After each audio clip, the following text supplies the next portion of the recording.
الحمدللہ رب العالمین والعاقبۃ للمتقین والصلاة والسلام علی سید الانبیاء والمرسلین اما بعد فاعوذ باللہ من الشیطان الرجیم بسم اللہ الرحمن الرحیم۔ اسلامک اسکالر آف کشل کے پیارے ناظرین، میں امید کرتا ہوں آپ خیریت سے ہوں گے۔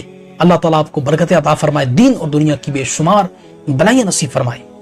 کہ آپ یہ چاہتے ہیں کہ آپ کی اولاد کامیاب ہو، معاشرے کے اندر، سوسائٹی کے اندر باعزت اور ایک مقام و مرتبہ آپ کی اولاد حاصل کرے، تو یہ مشکل نہیں ہے، ناممکن نہیں ہے، بلکہ بہت ہی ممکن اور بہت ہی آسان آپ نے یہ عمل کرنا ہے۔ یہ درود پاک کا وظیفہ ہے، بہت ہی آسان ہے۔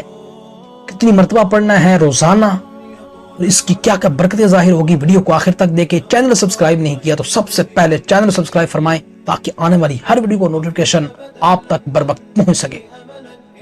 اگر آپ یہ چاہتے ہیں کہ آپ کی اولاد معاشرے کے اندر، سوسائٹی کے اندر کامیاب ہو اور آپ کی اولاد کو لوگ عزت کی نظروں سے دیکھیں، مقام و مرتبہ لوگ ان کو دیں، تو اس کے لیے یہ بہترین وظیفہ ہے۔ آپ دیکھیں گے لوگ آج کل کے زمانے میں غلطیاں نکالتے ہیں، چھوٹی چھوٹی غلطیاں جس کی وجہ سے وہ انسان کو ذلیل کر کے رکھ دیتے ہیں، اور پریشانی کے اندر انسان مبتلا ہو جاتا ہے، سر اٹھا کر جی نہیں سکتا، کسی سے خندہ پیشانی کے ساتھ بات نہیں کر سکتا۔ تو یہ ایک ایسا وظیفہ ہے جس کو آپ اپنی اولاد کے لیے کریں گے، انشاءاللہ الکریم آپ کی اولاد کے اندر اللہ تعالیٰ ایسی صلاحیتیں پیدا کر دے گا کہ وہ معاشرے کے اندر باوقار، باعزت، مقام و مرتبہ والی ہوں گی، اور لوگ ان کی عزت کریں گے، ان کو مقام و مرتبہ دیں گے، ان کو اچھی نگاہ سے دیکھیں گے، اور بہت سے لوگ ان پر اعتماد کریں گے، اور ہر طرح کے حوالے سے جو برائیاں ہیں اللہ رب العزت اس وظیفے کی برکت سے آپ کی اولاد سے ختم فرما دے گا، اور بہت ساری خوبیاں اور اچھائیاں آپ کی اولاد کے اندر اللہ رب العزت پیدا فرما دے گا اس وظیفے کی برکت سے۔ وظیفہ کیا ہے، کتنی مرتبہ پڑھنا ہے، اس کو آپ نے توجہ سے سننا ہے، توجہ سے سنیے گا۔ اس وظیفے کو، اس درود پاک کو آپ نے روزانہ فجر کی نماز کے بعد اور مغرب کی نماز کے بعد 71 مرتبہ پڑھنا ہے۔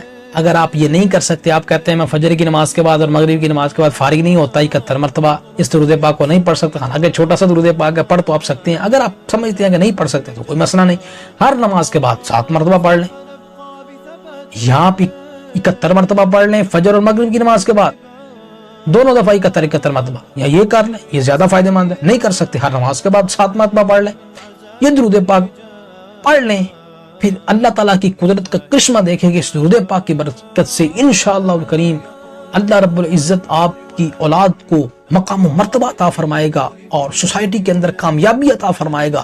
جہاں بہت سے لوگ ناکام ہو رہے ہوں گے، اللہ رب العزت آپ کی اولاد کو کامیاب فرما رہا ہوگا اس وظیفے کی برکت سے۔ وہ درود پاک کون سا، توجہ سے سنیے گا، سکرین پر آپ کو شو ہوگا، مخارج کے ساتھ تلفظ کے ساتھ پڑھیے گا تو انشاءاللہ بھرپور فوائد نصیب ہوں گے۔ اگر مخارج کے ساتھ تلفظ کے ساتھ نہیں پڑھیں گے تو فوائد ہو سکتا ہے آپ کو نہ ملے، باقی اللہ رب العزت بہتر کرم فرمانے والا ہے۔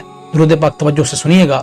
اللہم صلی علی سید العالمین حبیبک محمد وآلہ صلاة انت لہا اہل وبارک وسلم کذالک۔ تو یہ تھا وہ درود پاک، اس کو آپ نے، میں نے بتا دیا کتنی مرتبہ پڑھنا ہے، کس وقت پڑھنا ہے، تو اس کی پابندی کیجئے گا آپ۔ جتنی پابندی زیادہ کریں گے اتنے ثمرات، اتنے فوائد آپ کو زیادہ ملیں گے۔ اور اگر آپ کو فائدے ملے اس کے تو ویڈیو کو چھپا کے نہ رکھیے گا، اس کے کوئی پیسے نہیں ہیں، دوستوں کے ساتھ بھی اس کو شیئر کر دیجیے گا، فیملی ممبرز کے ساتھ بھی شیئر کر دیجیے گا، انشاءاللہ صدقہ جاری ہے، بہترین ثواب ملے گا آپ کو۔ اللہ رب العزت کی بارگاہ میں دعا ہے کہ جو کچھ سنایا اس پر عمل کر کے دوسروں تک پہنچانے کی توفیق عطا فرمائے، آمین بجاہ النبی الامین صلی اللہ تعالی علیہ وآلہ وسلم۔